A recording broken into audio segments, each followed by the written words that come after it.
और A dot B whole bar. तो जो ये होता है ये क्या होता है, ये ज़ीरो होता है। अगर आपको आइडेंटिटी याद हो, using identity A dot A bar equal to zero, तो इसकी वैल्यू क्या आएगी, ज़ीरो आएगी। So hello students, welcome to our YouTube channel Science Word. तो आज हम लोग बात करेंगे बूलियन अलजेब्रास प्रॉब्लम को सॉल्व करने के। आज हम लोग क्वेश्चन डिस्कस करेंगे और उसको सॉल्व करने के टिप्स और ट्रिक्स के बारे में डिस्कस करेंगे, और हम लोग जानेंगे कि आंसर कैसे लिखना है एग्जाम में। तो अगर हम लोगों का ये वीडियो आपको पसंद आए तो इसको लाइक कीजिएगा और चैनल को सब्सक्राइब कीजिएगा। तो उससे पहले हम लोगों को जानना होगा rules to solve Boolean algebras problem. कुछ रूल्स होते हैं, 6 रूल्स हैं बूलियन अलजेब्रास को सॉल्व करने के लिए। पहला है A dot A bar is equal to zero, दूसरा है A plus A bar is equal to A, तीसरा है A dot A is equal to A, चौथा है 1 plus A is equal to 1, पांचवा है 1 plus A bar is equal to 1, और छठा है डी मॉर्गन्स लॉ, जो कि 2 और रूल्स है। डी मॉर्गन्स लॉ में 2 रूल हैं। पहला है ए प्लस बी का whole bar is equal to A bar dot B bar, और दूसरा है ए डॉट बी का whole bar is equal to A bar plus B bar. तो हम लोग डिस्कस करेंगे क्वेश्चंस के बारे में नेक्स्ट सेशन में। तो हम लोग स्टार्ट करते हैं कि इजी क्वेश्चन लेके हम लोगों को बूलियन अलजेब्रा की मदद से इस इक्वेशन को सॉल्व करके दिखाना है कि L H S equal to R H N आना चाहिए। तो इसके लिए हम लोगों को कुछ नहीं करना, बस ब्रैकेट खोलना है, ए को ए से मल्टीप्लाई करना है, ए को सी से, बी को ए से, जैसे हम लोग नॉर्मली प्रोडक्ट मल्टीप्लाई करते हैं। तो ए डॉट ए जो फर्स्ट आएगा वो फर्स्ट होगा, उसको वैसे ही लिख लेते हैं, ए डॉट ए आएगा, फिर plus A dot C, then B dot A plus B dot C. तो जो ए डॉट ए होता है वो ए ही होता है ऐसा, और ए डॉट सी वैसे ही लिख लेंगे, plus B dot A plus B dot C. जो आप आइडेंटिटी जहाँ पे यूज़ करोगे वो आइडेंटिटी आपको वहाँ पे लिख देनी है। अब इन दोनों में क्या कॉमन हो रहा है, ए कॉमन हो रहा है, तो हम लोग ए कॉमन ले लेंगे, 1 प्लस सी। उसके बाद ये बी ए और बी सी बच गया है, इसको हम लोग ऐसे ही लिख लेंगे। तो ए इंटू 1 प्लस सी क्या हो जाएगा, 1 हो जाएगा। तो इसको हम लोग क्या लिख सकते हैं, ए प्लस बी ए प्लस बी सी। यहाँ पर जो आइडेंटिटी यूज़ की है हम लोग को लिख देंगे। उसके बाद फिर से देखिए, इसमें ए कॉमन हो रहा है, ए कॉमन लेंगे तो 1 प्लस बी, तो 1 प्लस बी फिर से 1 हो जाएगा। फिर से हम लोग इसमें से ए लिख सकते हैं, ए प्लस बी सी। यही हम लोगों को प्रूव करना था, which is equal to R H S.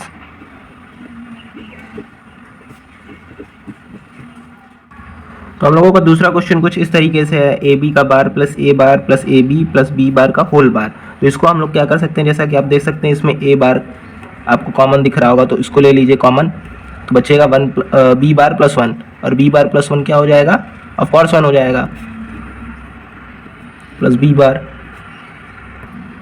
तो बी बार प्लस 1 जब 1 हो जाएगा तो इसको हम लोग क्या लिख सकते हैं, A bar plus A B plus B bar का होल बार। यहाँ पे हम लोगों ने आइडेंटिटी लगा दी है। तो अब हम लोग यहाँ यूज़ करेंगे डी मॉर्गन्स लॉ। हम लोग डी मॉर्गन्स लॉ को यूज़ करेंगे, तो जहाँ पे प्लस है वहाँ पे इनटू हो जाएगा, और जहाँ पे इनटू आया प्लस हो जाएगा, और ये बार हट जाएगी, समझ लीजिए। ये देखिए ए बार का बार हो जाएगा डॉट ए प्लस बी, इस पे बार डॉट यहाँ पे बी के बार का बार। तो ए बार बार क्या होता है, ए हो जाएगा, और ये डॉट बी हो जाएगा, मैं इसको इधर लिख दे रहा हूँ, और ए बार प्लस बी बार हो जाएगा। तो अगर हम लोग इसको इस तरीके से ना लिखकर कुछ इस तरीके से भी लिख सकते हैं, ए डॉट बी और A dot B whole bar. तो जो ये होता है ये क्या होता है, ये ज़ीरो होता है। अगर आपको आइडेंटिटी याद हो, using identity A dot A bar equal to zero, तो इसकी वैल्यू क्या आएगी, ज़ीरो आएगी। हम लोगों का नेक्स्ट क्वेश्चन हम लोगों को प्रूव करना है। ये क्वेश्चन दिया हुआ है, आप लोग वीडियो को पॉज करके इस क्वेश्चन को ट्राई कीजिए और इसका आंसर कमेंट बॉक्स में बताइए। तो डायरेक्ट हम लोग शुरू करते हैं वीडियो में मतलब क्वेश्चन को। तो ए डॉट ए बार जो होता है वो ज़ीरो होता है, तो हम लोगों ने पहला स्टेप ऐसे ही ना लिख के उसको ज़ीरो लिख देंगे।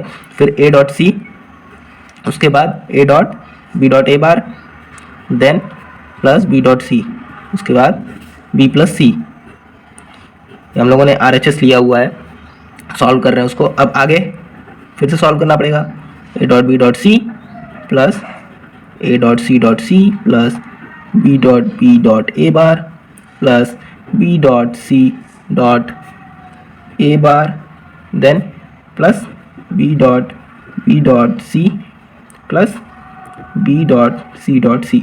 यहाँ पे हम लोग एक आइडेंटिटी लगाएंगे, जैसे ए डॉट ए जो होता है वो ए ही होता है इसकी वैल्यू, तो हम लोगों को ये ऐसे ही लिखना है, A dot B dot C which is equal to ये हो जाएगा ए सी हो जाएगा, ये हो जाएगा बी डॉट ए बार इसको हम लोगों को ऐसे ही रखना है, A bar dot B dot C plus B dot C, ये भी हो जाएगा और ये भी बी डॉट सी हो जाएगा। तो B dot C B C plus B C, यानी मतलब ए प्लस ए क्या होता है, ए होता है। तो हम लोग इसको वापस से लिख लेंगे A B C.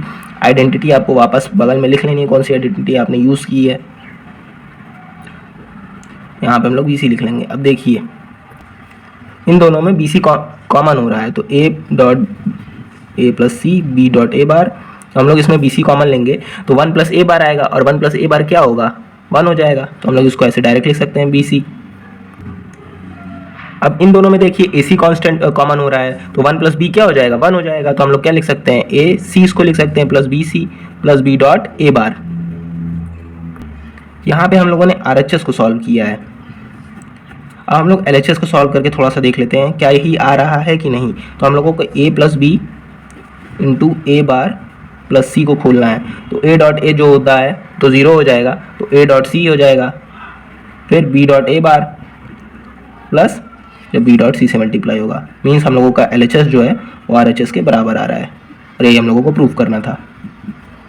So we have 2 more questions. ये 2 क्वेश्चन और हम लोगों के पास हैं 4 और 5। तो इसको मैं होमवर्क दे रहा हूँ, आप लोगों को ये करना है और कमेंट बॉक्स में इसका आंसर बताना है। तो ऐसे ही और अच्छे वीडियोस के लिए आप लोग हमारे चैनल को सब्सक्राइब कर लीजिए, और वीडियो पसंद आई हो तो लाइक कीजिएगा।